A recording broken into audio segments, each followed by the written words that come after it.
Hello, everybody, and welcome to this week's episode of I Cast Fireball, a special episode, Word of Recall.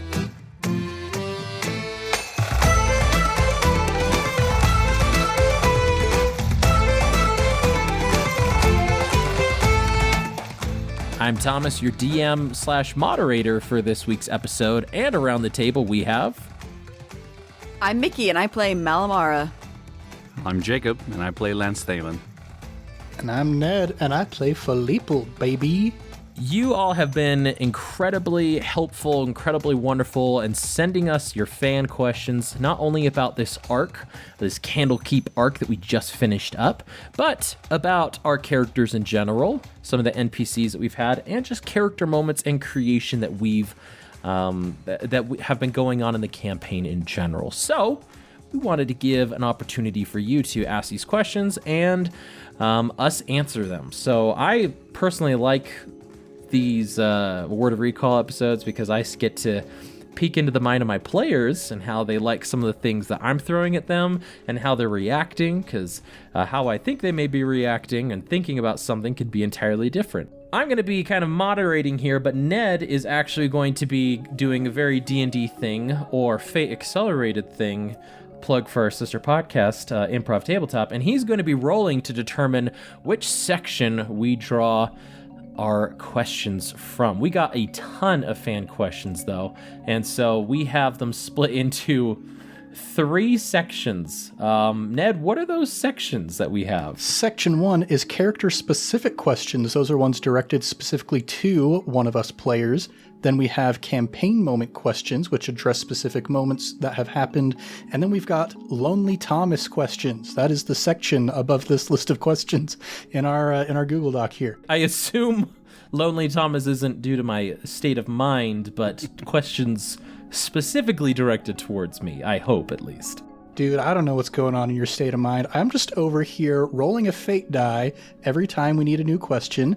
If it's a minus, it'll be a Lonely Thomas question. If it's blank, it'll be a campaign moment question. And if it's a plus, it'll be a character-specific question. Don't forget about potent potables. Yes. Well, Ned, let's jump right into it. Why don't you go ahead and do our first die roll? Booyah. That's a minus. We start out with a Thomas question. It feels so natural, doesn't it? It feels so natural to start off with a Lonely Thomas question. All right, I'll be taking the Lonely Thomas questions because, you know, that'd be just awkward for Thomas to ask himself some questions. So we're going to start off with a question that we received from Demon Download.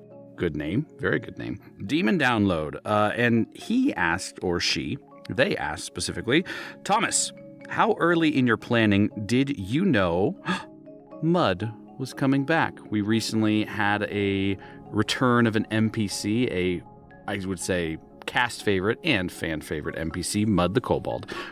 How early did you know that was going to happen?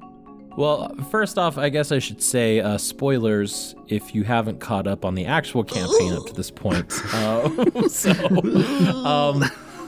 But that's an excellent question. Mud was always in the back of my mind, actually. Since the Caldera arc, the Cultist Camp arc, Mud was just a character, I think I mentioned this previously, that I just whipped out of nowhere.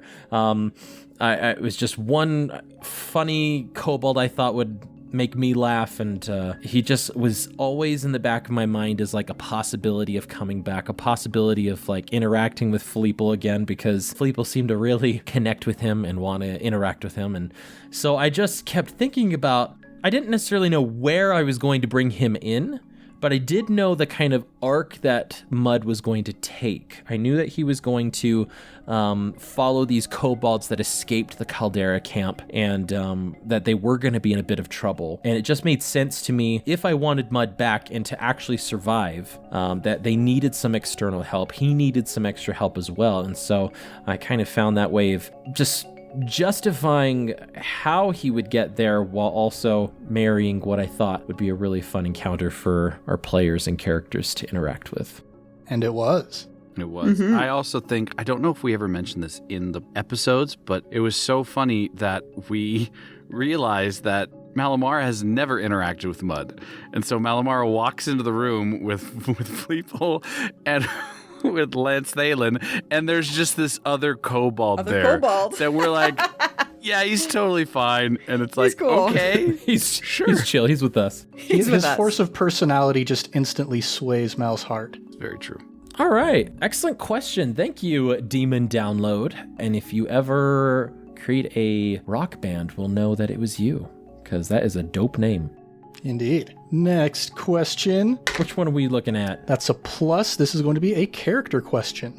Woo! Well. Okay, first one comes from Mark Welds 555. Mickey. When Mal threw the Demonomicon, did she think that Errtu might punish Mal for her failure, almost betrayal? Or did she not think of the consequences, figuring that Errtu would rather have a living servant than lose both servant and book? So as a character, Mal was definitely not thinking of the consequences in any way. It was definitely a choosing her friends over this book and screw the consequences. However, as a player, I'm working on it and this kind of balance between Mal genuinely wanting to do good and yet also having this pact with a demon, which is not generally a great thing to be doing. And he obviously is wanting her to do bad or quote unquote evil things.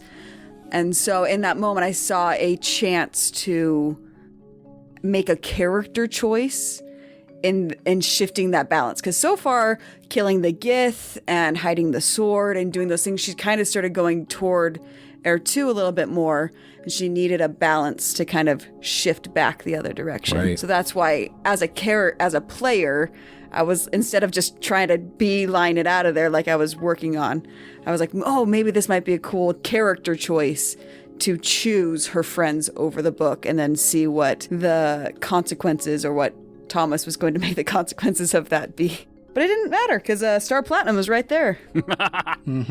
Yeah, I, as the DM, was very intrigued to see how that relationship would shake out if the book was abandoned. Mm-hmm. And it was a surprise moment for me, and a good surprise of like, ooh, we get to explore some stuff. But then Star Platinum came in and surprised me again. It was all a delicious episode for me. Ned was the consequence. That's what it was. Yeah.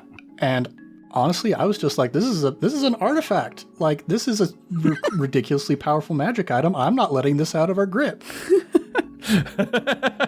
You're right. But I do like the balance that, Mickey, you're trying to achieve with Malamara. I think it brings some interesting decisions that she's making, and I think it adds a lot of depth to her character, because I feel like, I mean, we're all trying to balance between good choices and bad choices at times, so it makes her very real and very relatable. Awesome. Ned, what's our next section here? That's a minus. It's another Thomas question. Lonely Thomas. Here I go. Here we go. All right, Thomas, here is a question we have coming from Lib Auntie. Lib Auntie, thank you so much for this question. It says, what was one thing you wished you got to see fulfilled in the library that the library bypassed? We, again, spoilers apparently in these questions, we had to book it out of that library pretty quick, or at least we chose to do that pretty quick to not face a possible spectral dragon. But were there other things that you're like, oh, that would have been so cool, but we just never got to it? I mean, there was a lot of cool stuff in that library, and we definitely did not touch everything in that library. But going into that, when I designed these catacombs, I knew that we wouldn't touch everything. In fact, I would have been shocked if we had. And we actually got to a lot more stuff than I expected us to. I really feel like that arc of going into the underground library was very satisfying. I feel like there was a lot of great moments in there of some good exploration. Like, it was a pretty good dungeon crawl and exploration there. Yeah, it was a really good dungeon crawl. I feel like there was a lot of elements explored role-playing wise, and we got to see some really cool magic and battles occur in there. Yeah, so I don't think there was anything that I was like, oh man, I wish they had gotten to this. I will say the giant room is the one I was most excited about, and I think I've talked about this before, but Storm King Giants was one of my first adventures I ran in 5th edition, and so I have a really close place to my heart for anything giant related in D&D. So that one was really fun, but yeah, everything was just really satisfying to me. So, I mean, if they go back, there will be new stuff for them, because they didn't get everything, that's for sure, but no, I'm pretty pleased with how it ended. Yeah. I agree with that. I mean, every one of our characters got a cool highlight moment. We all got a book from a library. We all checked out a book. And, Lance Thaneling got to see his sister. Malamara got to deal some dealings with Errtu. And Fleeple got his friend back. All right, Ned, next section. That's a plus. It's a character question. All right. This one comes from Michael Sear. Michael, how you doing? It's good hearing from you, man. Ned, Fleeple has grown a lot. How much was planned and how much was spontaneous in his growth? Yeah, a lot of Fleeple has been spontaneous for the most part, especially the arc that he has experienced. And looking back, I didn't necessarily give Thomas a whole lot to cement Fleeple into the world very much, aside from No, you did not. Yeah. I gave him the fact that he was draconic in origin, which would give him a connection with the Cult of the Dragon. But especially as we've been going through and learning more about Mal and learning more about Lance, it's like these guys have very strong connections with the world and very strong motivations that are going to come from those connections. Whereas Fleeple was mostly just, hey, I'm a little dragon guy, and therefore I'm going to run into something that is going to connect me with the story, more broadly speaking. But as far as like stuff that I knew I wanted to come into the campaign with, Fleeple, I wanted to be more of a story party binding agent, as it were. And this is something that is consistent throughout all of my characters, is I can't play a character who doesn't like getting along with people. And so that's something that all of my characters I try to bring to the table with. And just the other day, actually, in another group I'm playing in, we were talking about a new campaign we're going to be starting. And one of my friends asked the question, are our characters going to be coworkers or friends? And in that moment, I had the realization, oh, that's maybe the best way of putting it is for my characters, it's both all the time. His coworkers are always going to be his friends. And so that was mostly what I had planned for Fleeple coming into the adventure, that he was going to be a good guy to get along with, that he was going to be just a gregarious character, and everything else has happened unexpectedly. I think it's also funny that Ned, you had that approach, and then Mickey and I's approach, not exactly similar, but we're like two loners who hate everybody. But who could bring two loners? Who could bring two loners who hate everybody together? That's Fleeple.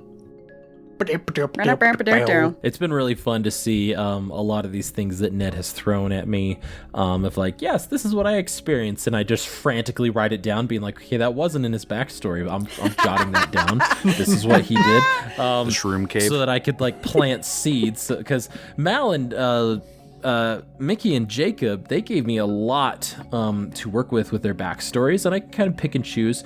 But Ned was like, I think like a paragraph, like maybe 2 paragraphs at most. And I was like, okay, I guess we'll just have to see how it is evolving. And I think it's been really satisfying to see. But those little nuggets I jot down in the session, like while he's saying it, and so I don't forget. Yeah, and I think balance-wise, as far as like characters having the spotlight, probably not the worst thing in the end, because we already knew that Fleeple was going to have a lot of story moments with the cult. And yeah, this gives the others opportunities to have the story built around them a bit more. Yeah, absolutely. I mean, the whole story with Bahamut even emerging just pretty naturally with a kobold fighting against Tiamat herself. I mean, it's such a stark contrast to Tiathar in general that, of course, it would grab the attention of somebody influential and powerful if they came across it. Yeah, actually, that was one other thing I prepared. I found a Draconic dictionary on the Forgotten Realms wiki and learned a lot of Draconic words. Yeah. Booyah. Booyah. Booyah. It means I agree. All right, Ned, what's our next question going to be from? It's a minus. Thomas question. Oh man. I know it's a minus, but should we pretend that it's a neutral for a campaign We don't fudge moment? rolls here. We don't fudge rolls. It's a minus. Now it's a blank. There we go. There we go. All right, we'll jump down to the campaign moment questions here. Ember Glow Treasures, they asked us a question. I'm really curious about how the characters felt going into the keep. What did they hope to find? Other than the stuff in their quests, what were they nervous about? I want all the feelings here, folks. The Candlekeep, correct? Candlekeep specifically. We're not going back to Greenest in that keep. Yeah. This Candlekeep. So, what were all your feelings? What were your thoughts? What were you hoping to gain? I'll start it out. As my character, Lance Thalen was just like a place where almost nobody can get into. Perfect. Love it. Love that idea. Really safe. Nobody can access there. Let's do it. He was all for it because of that idea of, hey, we can be really safe here. Me, the player Jake, I love library. I love the library. I'm a nerd. I would make Ron Swanson spit at me. I love the library. I just thought it's like, oh, there's going to be so many cool connections, so many cool things we could do. There's probably so many different offshoots we can go with in different directions.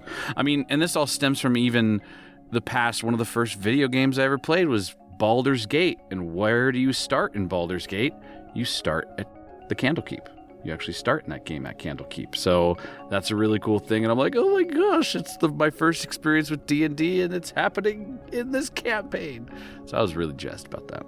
I think for Mal and for me, we were on our way to Candlekeep and got to Candlekeep kind of in a central moment in Mal's backstory, especially with this Githyanki sword, and was like, the sword was a huge piece of this character that I even created. So the fact that it was coming out was a lot of feelings, because as a player and as a character, I wasn't sure where it was going. And so trying to like ride out those feelings and like make a good story, but also what would realistically be happening. It was just a lot of focused on that aspect, and I could care less about libraries.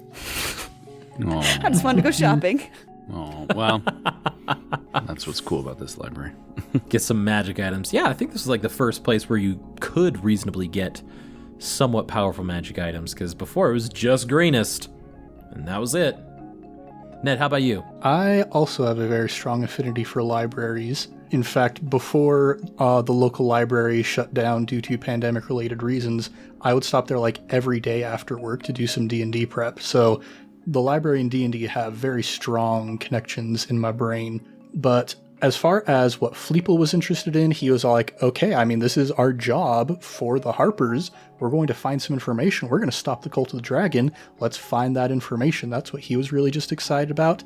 What Ned was excited about was fighting a ghost dragon, and that actually didn't end up happening. But, you know, it is what it is.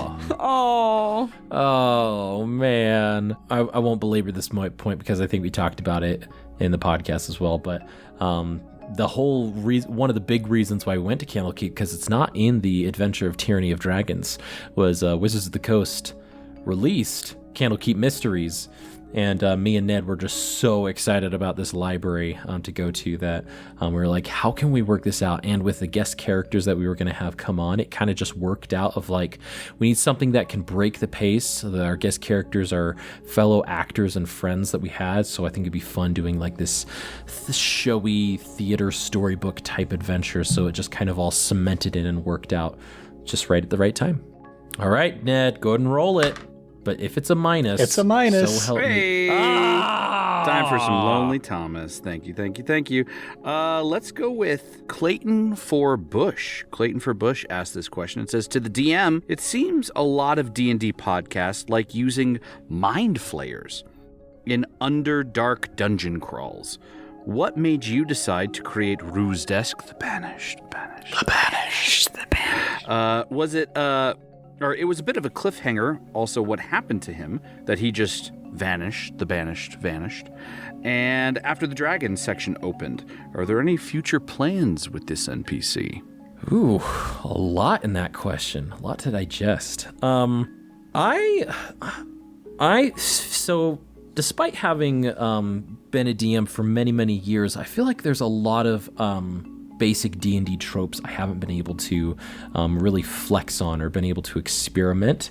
One of them was I've never gotten to run Baby Holder. Another one is I've never encountered a Mind Flayer either as a player or a DM. And so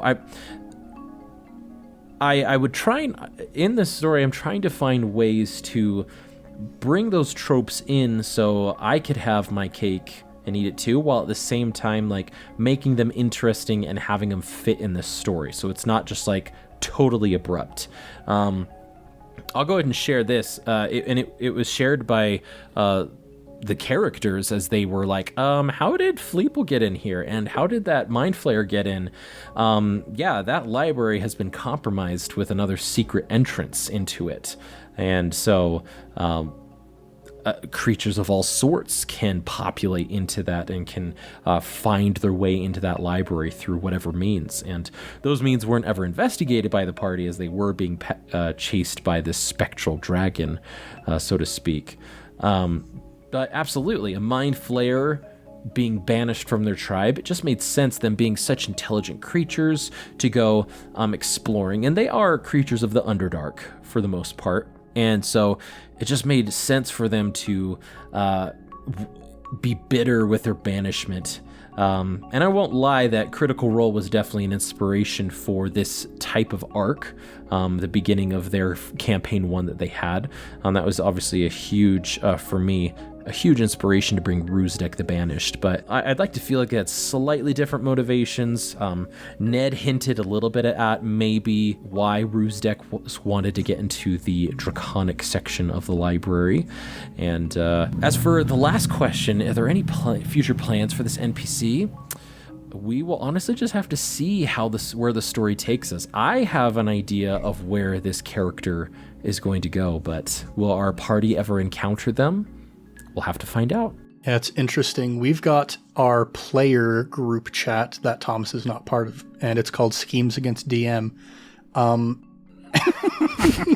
I almost made Thomas choke on his drink. That's wonderful. Almost had a spit take. But we were talking in this, like, as we were about to get ready to leave the library, and somebody brought up the question of, should we pursue that Mind Flayer, see if maybe there's anything going on with that?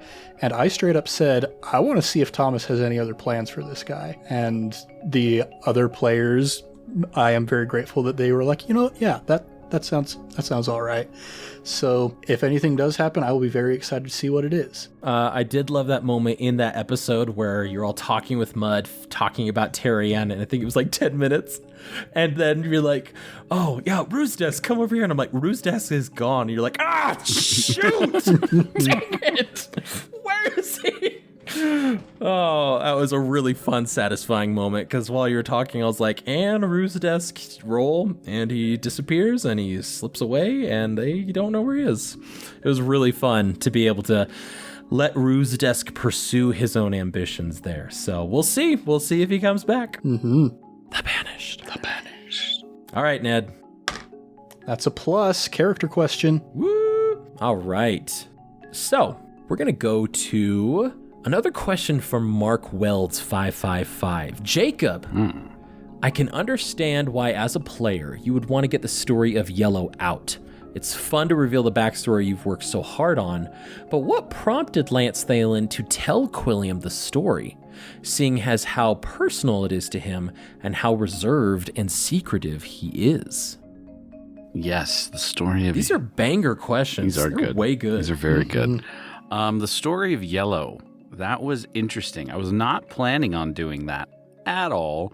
I was hoping to intimidate or get some other way out of it. But when Quilliam was very, very upfront that the only two options are to tell a story or to give blood, Lance Thalen was not willing to give blood because he started revealing very personal things about everybody else.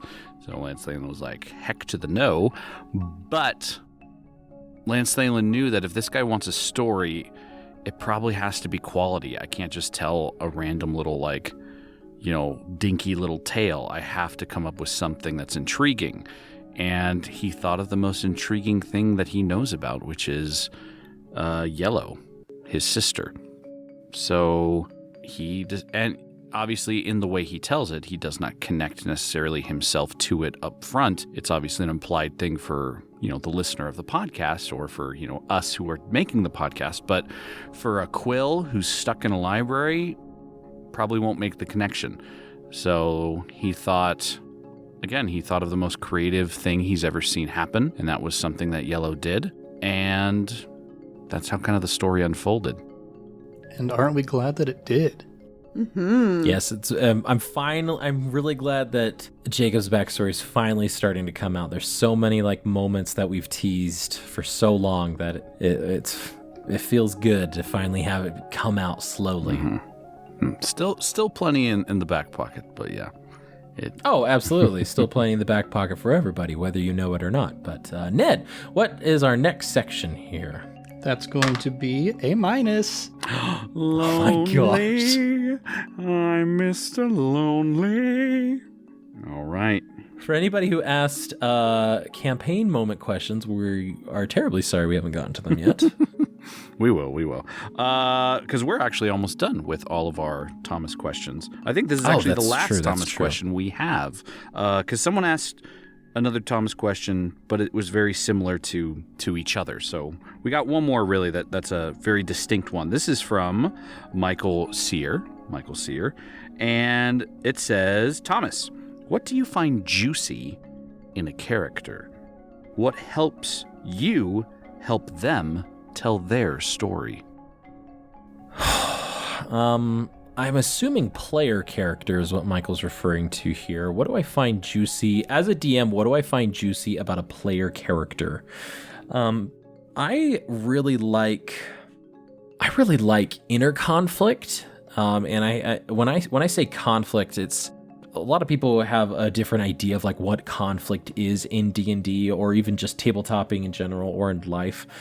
Inner conflicts, inner turmoil might be the better way to state it. I think everybody here at the table, one reason why I love playing so much with Ned, Jacob, and Mickey is they come up with characters who do have a lot of inner turmoil. Fleeple, ashamed of his TFR past, trying to better his situation. Lance, some of the stuff that I know about his backstory, which I'm not going to reveal here, and trying to move on. I mean, just at the beginning of the podcast, who was he running from? Why was he trying to be hidden, so to speak? And Mal, the obvious inner turmoil, as she mentioned earlier, between good and bad, of her making a deal with a demon, but trying to be a good person at the same time. And I really like that inner turmoil if it drives the narrative and the story forward. I think at times inner turmoil can be paralyzing for a character and for a player in particular, but I'm grateful for everybody here at the table. They've used that inner turmoil to drive them to a decision, or have a split-second decision, then define some of their inner turmoil, or shape that in a certain way. There's not many times at a D&D table where I really like sitting for 30 minutes while people wait to decide what to do about a specific decision or conversation. In fact, a lot of the conversations I've had with Mal as Errtu, I don't know what she's going to react. I don't know if she's going to spit in Errtu's face, or if she's going to take the knee and bow, or what's going to happen. And I'm not sure she knew either in those moments. But her just making a choice and then allowing it to shape her character afterwards, I think is just a beautiful thing in storytelling. It's one reason why I gravitated to improvisation in college, and where we all met, because decisions are made that then have lasting consequences in the story that are so incredibly satisfying.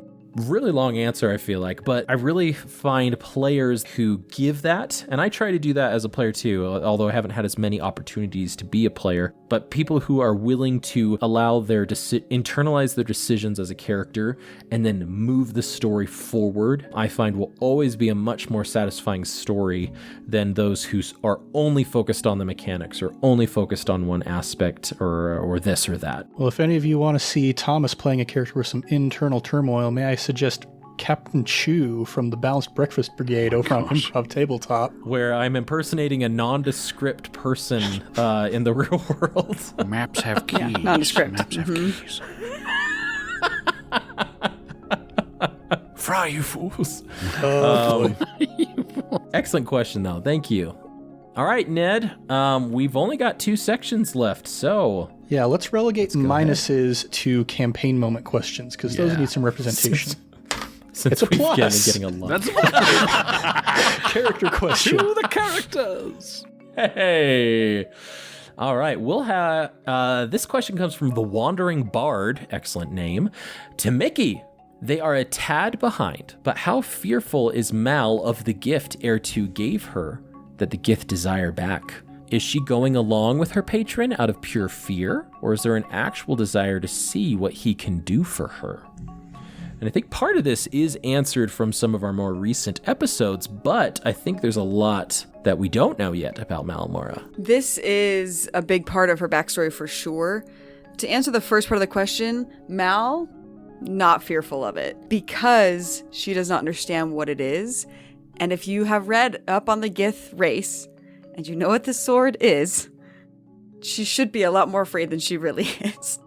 But to her, especially with a demonic patron boon to make her a warlock, she just thinks it's a token of power. It's a representation of her magic. It is to help her become more powerful to then be able to live up to the boon that was promised. I am a character. Ned gave a 2-paragraph answer. I gave several pages of backstory to Thomas, including an actual dialogue between Errtu and Mal about the boon and what it was about, what the terms are, how it came about, so that he could kind of see what I was thinking Errtu came from and what he was thinking about and where Mal was, to be able to make that kind of pact. And I think that will come out eventually as the story continues, what that boon really was and why he chose to give the gift and all of that. But Mal is not nearly afraid of that sword as much as she really should be. Right. And we've really only scratched the surface of the pact between Errtu and Malamora. And I feel like we've been focusing a lot on it lately, but it really is just the tip of the iceberg, so to speak. There's a lot of fun stuff that we can explore once it starts coming up in the story. All right, Ned. Roll away, Ned. It's a minus. There we go. That dice has been statistically interesting. Yeah, This I'm worried whole that he as a question. GM is using this dice Interesting. when he's... I'll swap it out for a different one. Hey, but it goes to campaign. It goes to campaign. We said that. Yeah. It's true. Yeah, so here we go. This one from Play Design Podcast. Will Jank Squad ever return to Greenest? And will they ever search for brick and mortar? Ooh. Ah, yes, we started in Greenest and we will end in Greenest. The final battle! All good stories start and end the same way. Look at the movie Jurassic Park. Helicopter in the beginning, helicopter in the end. There and back again, a hobbit's tale. But seriously. Yeah, at present, I don't think Fleeple really has any need to go back to Greenest. I mean, he's pretty much just severed all ties with Bevan. It wasn't a very great relationship in the first place. Greenest really was just kind of the first place that he ended up when he left the caves by the swamp. It's kind of like your first apartment that you get when you leave home. It's not a great apartment. You know that something better is going to come afterwards. I feel like maybe Lance wants to go back to find Kawab. I mean, he's another Kebab. Kebab. Yeah, I feel like all of us just kind of Or to ended see up Ardina. Ooh, Yes, yeah, there's a that's good true. reason. Lance does have, I mean, he has some, there is that emotional connection that's not like, I have to go back. But at the same time, it's like, if we're traveling through the area, that'd be something that maybe would pop into Lance's mind. For Jake, I desperately want us to go back to Greenest. I feel like it's the home base. I feel like somehow we're going to inherit that keep, but that's going to be ours. And we rule Greenest now. Yep. Some iron fist. You're the heroes of Greenest. Here's your keep.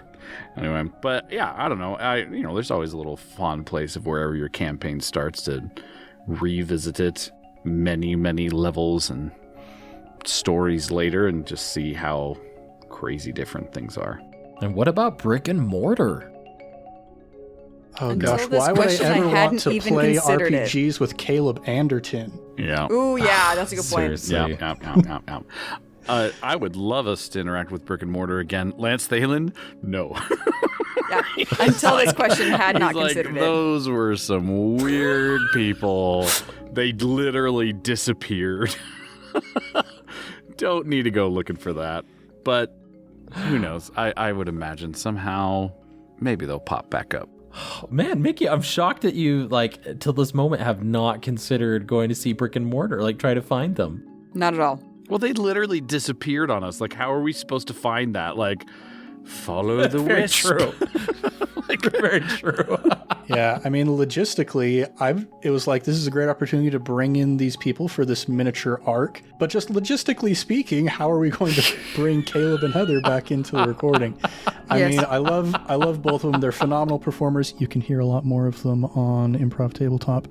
But, it's having that many people in one call for us. I know that plenty of people do it all the time for their podcast, Yes. but it's a bit of a thing. Yes, it is. Oh, but what fun. We'll see if brick and mortar show up in a future episode, and if we can get Caleb and Heather to come back and reprise their roles. Who knows? We might even hear news in our travels of a random dwarf and minotaur. There you go. A dwarf riding on the back of a minotaur. Or a minotaur riding on the back of a dwarf. Who knows? That's true. He's a strong dwarf. Very strong dwarf. All right, Ned. That's another minus. Hey. I switched dice. Campaign moment. There we go. All right. This one kind of goes back to the beginning, also from Michael Sear. What was character creation like? Were players left to it? If no, how much was collaborated? I'm going to let the players share their experiences.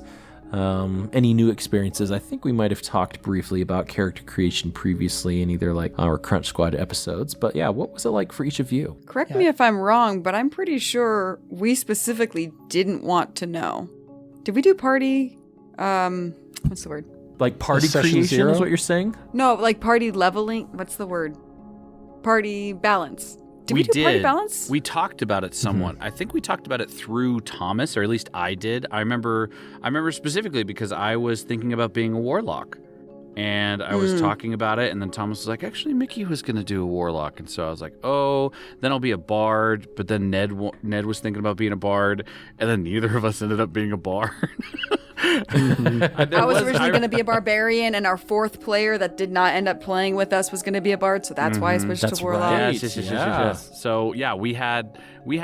I think it wasn't like direct connections, like we're all talking together. But I remember like bouncing ideas off of Thomas of like, hey, what's the rest of the party That's feeling? right. Because I don't want to have, I like the idea of balance, so I don't want to have like a bunch of warlocks all together, even though that'd be a cool campaign. I remember doing that. Yeah, and that was part of what led to me settling on Druid, was the knowledge that it is a very versatile class. I've extolled the versatility of the Druid over and over on this podcast, and knowing that regardless of what my friends chose, I would be able to fit into whatever role the party needed. So one eye closed, one eye open maybe is a good way of thinking about it. Like we all kind of like generally knew what we were going to do.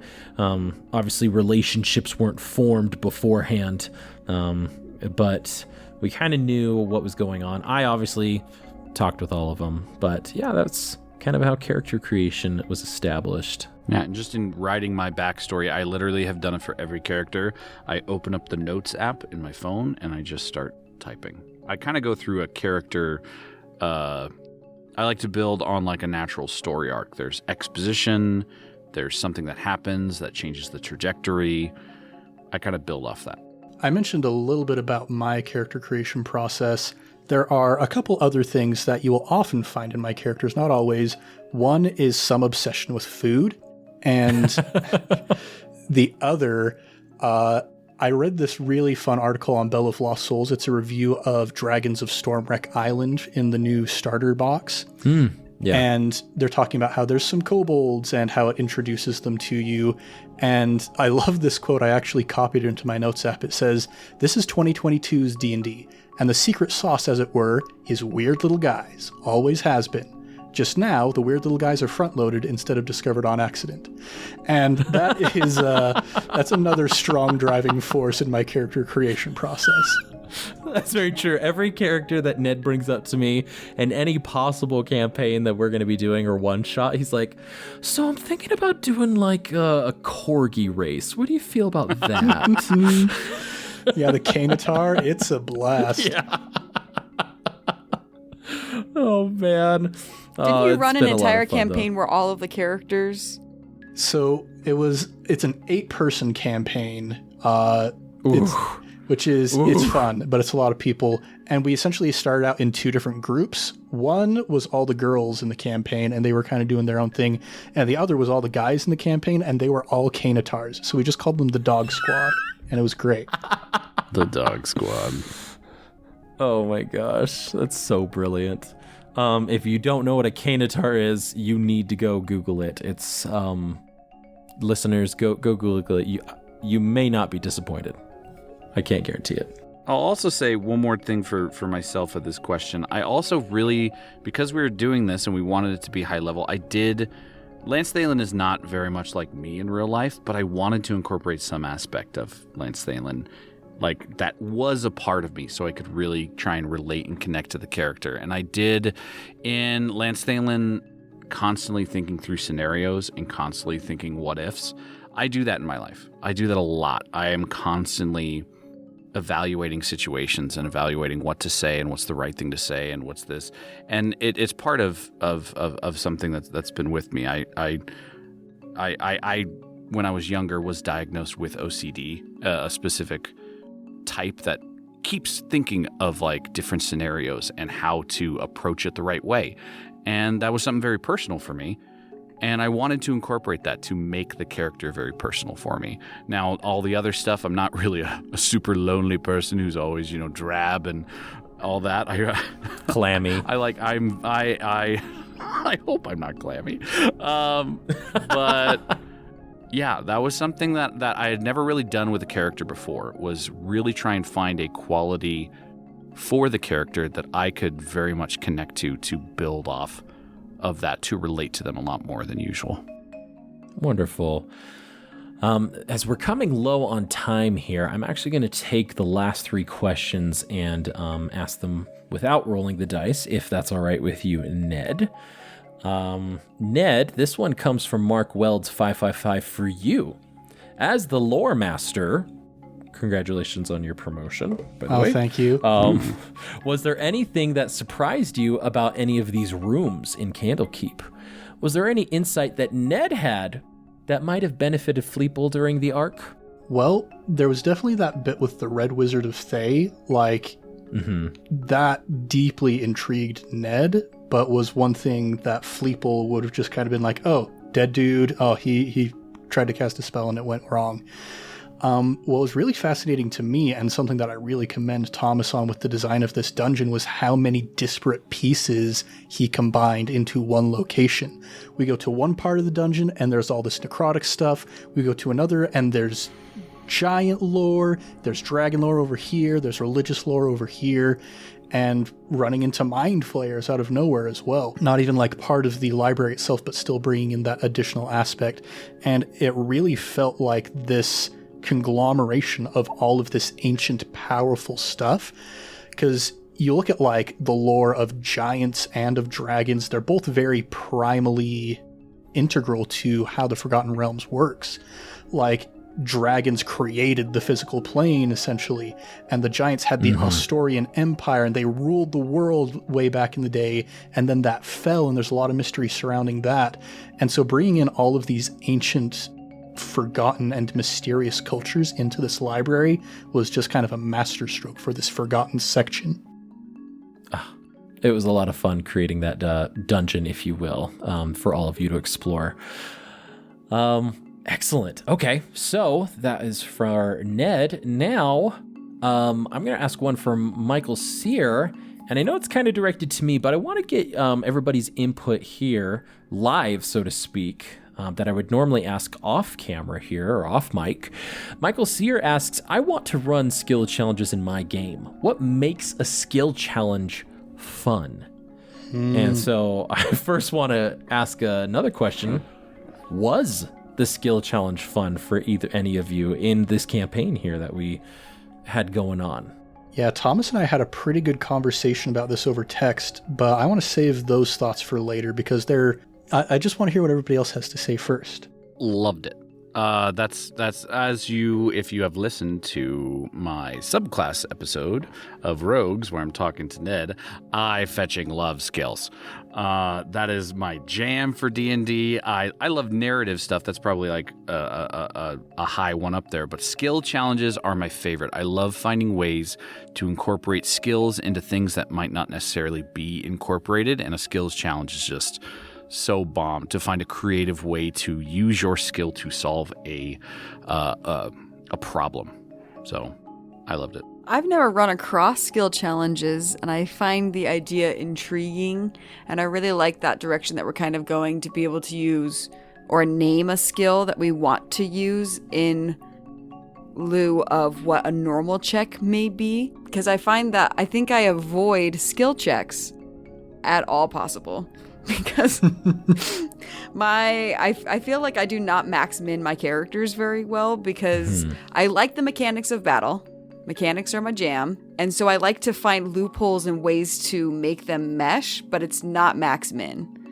And so there are things with my characters that I get very frustrated with. And I'm like, why can't my character just do this?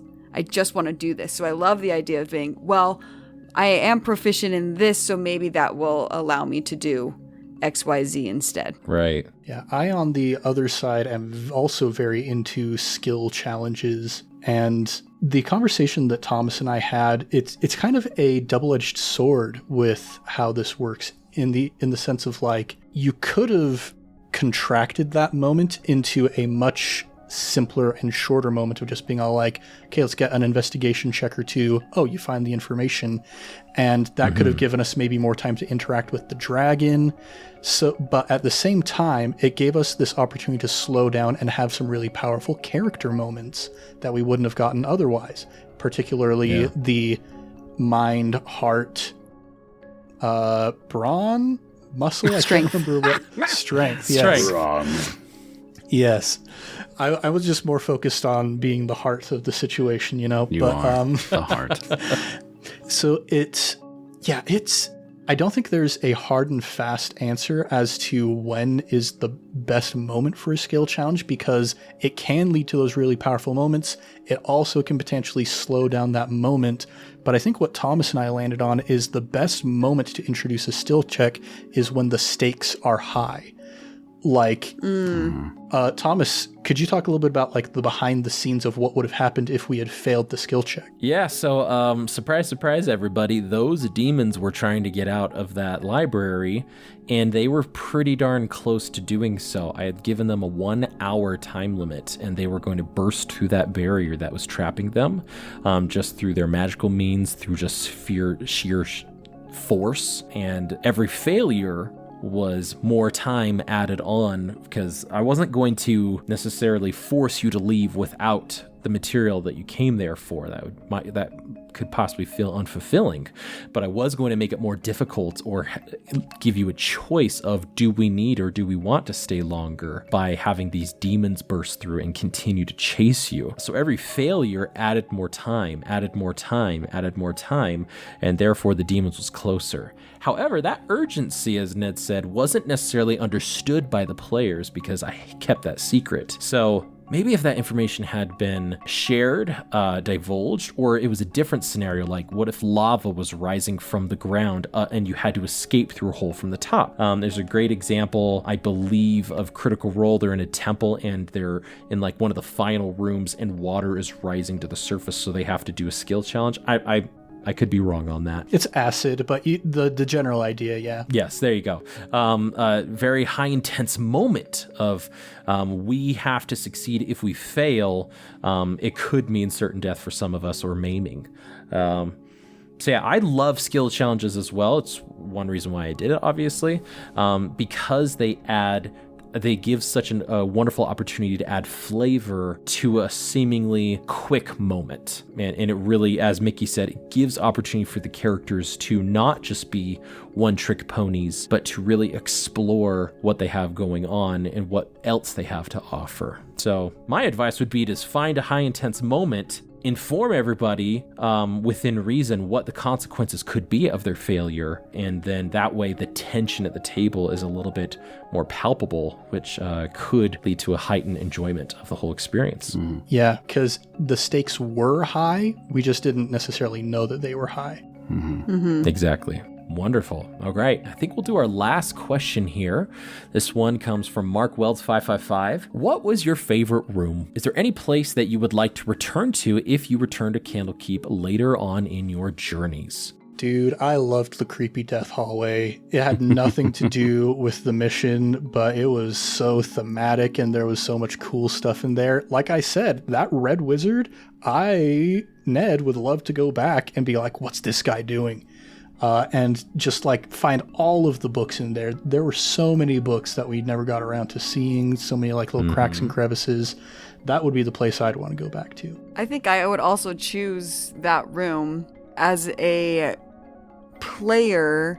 I think that there could be cool character moments with the mirror that allowed you to talk to people who'd passed on. I like, in a lot of my Ned makes a lot of food-based characters and nice characters.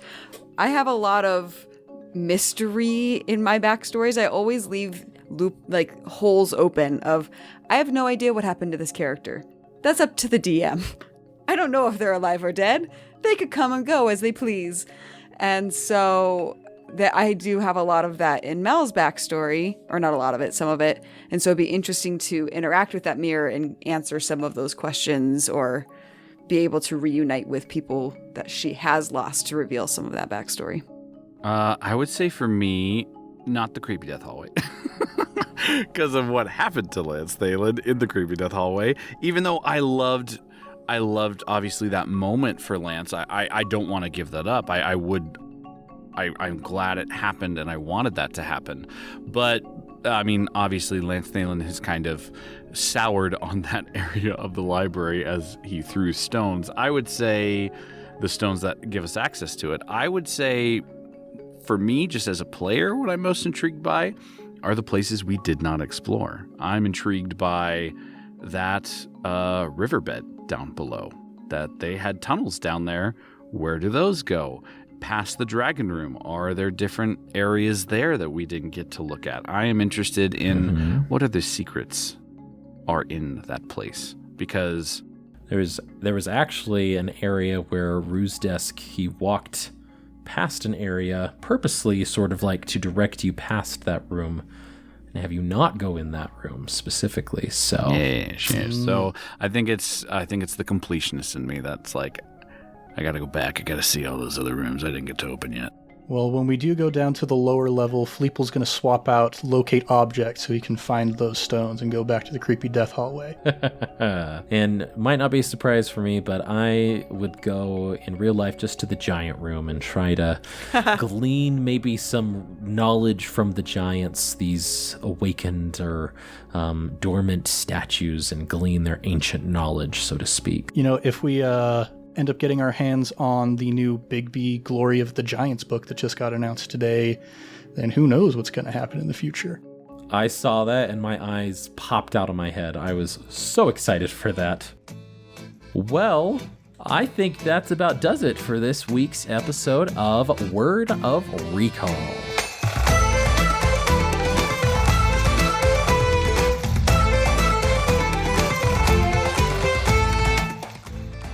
To all my players here, thank you so much for joining. It's been a really, really fun time. We've had great questions. I just want to thank everybody who submitted those questions in.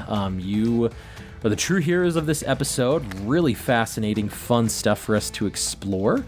So thank you. And if you want us to answer any of your other questions, don't feel that you have to wait for a word of recall. Just shout them out to us with either a hashtag ICASTFireball, shoot us an email at icastfireball2020@gmail.com, leave it in a review, or just at us on Instagram, Twitter, Facebook, with the handle at ICASTFireball20. We love hearing feedback about our podcast, so please feel free to leave us a 5-star review to let us know that you like what we're doing, and to let other people know that it's worth checking out. Wanted to give a quick shout out to our sister podcast, as always, Improv Tabletop. We've done that plenty. I'll just state here that they do a bunch of Avatar Legends campaign, and they have a wonderful campaign going on right now, and a year-long backlog of Fate Accelerated mini 1-month campaigns that are just a delight. So go listen, give them a 5-star review. Don't forget to shout them out as well. I want to take a quick break and shout somebody else special on this podcast who has just been introduced to iCast Fireball and has listened to all of it. They binged it all the way through. We were told by one of our very, very first fans, Callie Ann Creates, go look her up at Instagram. She made amazing fan art of our 3 characters here. But I want to shout out Gavin. Gavin, thank you so much for listening to all of our episodes, for catching up, and let us know what you're doing, Gavin, and let us know what you'd like to see in the podcast, and who knows, maybe it'll make its way in a future episode. Gavin, thank you so much for listening. But everybody, that's it for us this week. Don't forget to like, subscribe, and share with your friends and fellow wacky adventurers. But until next time, I'm Thomas, your DM, and around the table we have Mickey, and I play Malamara. Jacob, and I play Lance Thalen. And Ned, and I play Fleeple. Let's keep that fire going, everybody, and we'll see you all next time. There was an initial episode we recorded where Mickey, that's a dope sword. I just saw that sword. I saw it and I was like, oh man. Okay, sorry. Blooper reel. Some swords in the background, baby. But